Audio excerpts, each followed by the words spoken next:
แต่ยังภาษาแต่ดังท่าภาษาน้ำดำกำนัดมาปีไหนภาษามีดำกำนัดมาปีประเทศอิตาลีจีเปเซนติกรองเนปาล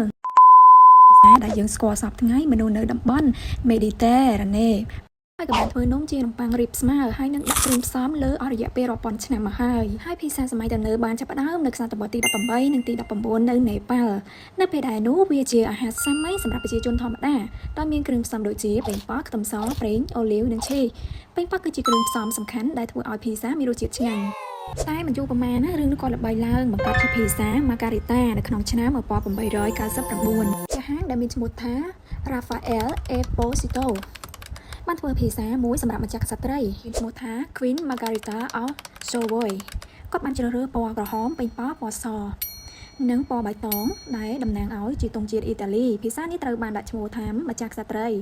បន្ទាប់ពីនោះភាសាបានរីករាលដាលទៅកាន់សហរដ្ឋអាមេរិកតាមរយៈជនអន្តោប្រវេសន៍អ៊ីតាលីវាបានក្លាយជាអាហារដ៏ពេញនិយមទូទាំងពិភពលោកនិងមានការបង្កើតរសជាតិនិងរចនាបថជាច្រើនសប្តាហ៍ថ្ងៃភាសាមិនមែនគ្រាន់តែជាអាហារមួយប៉ុណ្ណោះទេប៉ុន្តែវាជានិមិត្តរូបនៃការចែករំលែកភាពរីករាយនិងការជួបជុំគ្នាជាមួយគ្រួសារនិងមិត្តភ័ក្តិផងដែរភាសារបស់យើងក៏មានប្រម៉ូសិនផងដែរជាលក្ខណៈគ្រួសារ